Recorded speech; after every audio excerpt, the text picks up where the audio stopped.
Okay, so one of the other areas we need to look at is digestive herbs. So on page 10, things that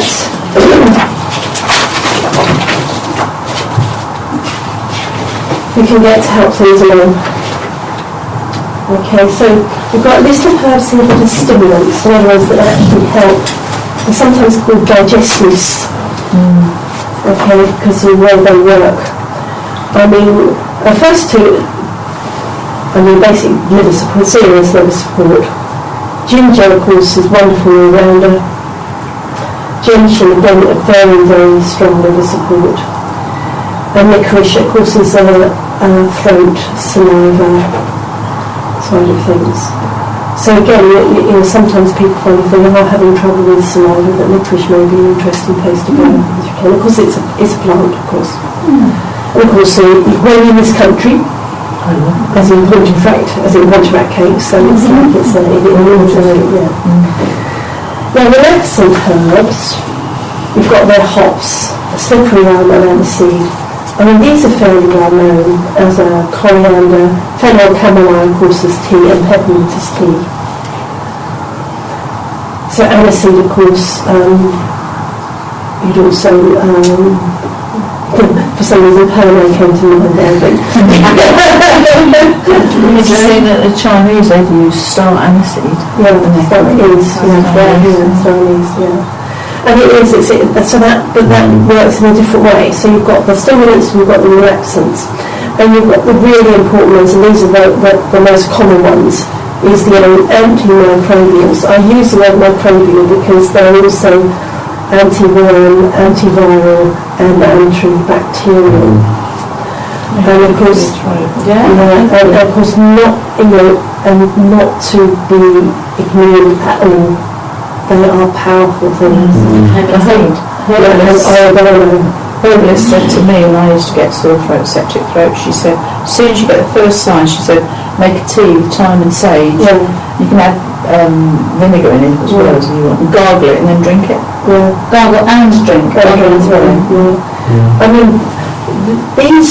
These ones, worm is not necessarily a cooking herb, although it has things like in the case of tarragon, of the family that is used. But oregano, thyme and sage, your basic cookery herbs. Yeah.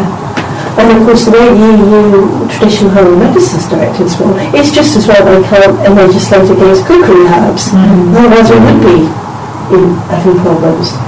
Because oregano is really, really good. And oil of cloves, you take capsules, they're anti... Yeah, you can add that as cloves.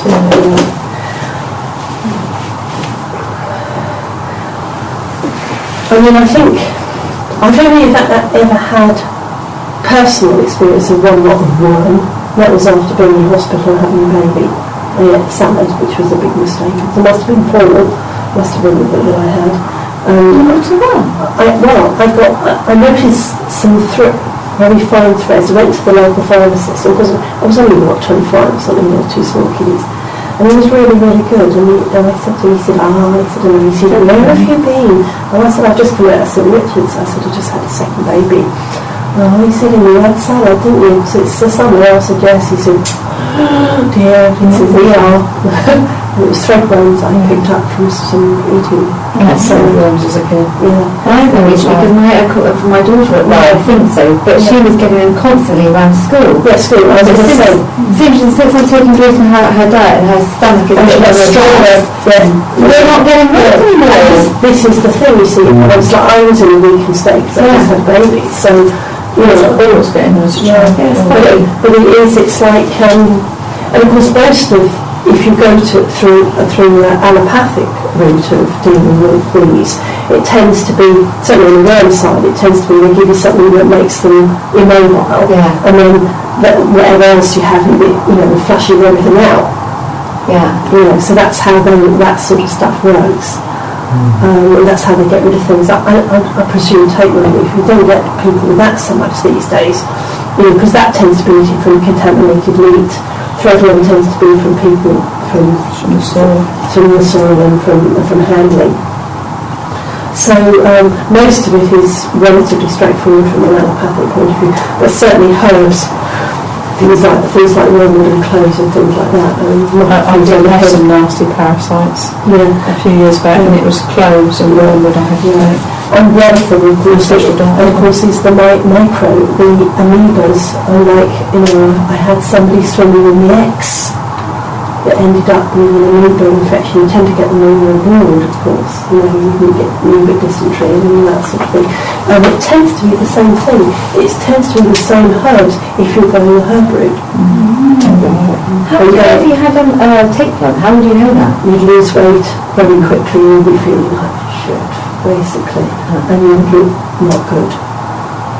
I mean, most of the other things you don't notice until it gets really bad. Sometimes with things like throat worms, you get itchy. Yeah, so you can tell when your face, my auntie always used to know if I had them. She said my face would go all sallow, yellow looking. And that's just because that girl's got worms. The trouble is the worms. The trouble is they're not only taking nutrition from your food, is that as they digest the food they release toxins, and it's the toxins that do the damage to you. So the fact is you end up malnourished, which is where the look comes from, but it's the toxins that they release when they're digesting the food. coconut oil. Yes, I was just saying coconut oil is another one. There's quite a few. Cooking. Yeah, I suppose you have to but most places, if you're somewhere else in the world and you get problems, seek out a local herbalist, because they normally see it so often. They'll give you probably one black dropping for you, and that'll be it. One little pack of herbal things, and that'll be a lot. It's that. Go barefooted anywhere. And things like that, because usually that the locals know the local bugs. Because if you go abroad and you take allopathic stuff and you read the you probably wish you hadn't bothered.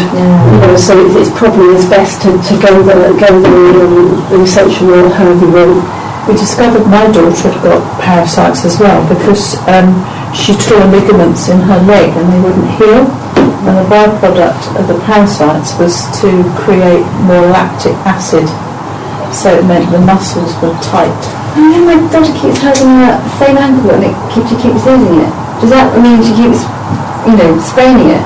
Does that mean she might still have them then? There's me thinking They're quite common. That's what I think we've had the thing is with children, just make sure that you have it on organo and things like that. Just like that should be just enough to support her system so she can naturally get rid of them.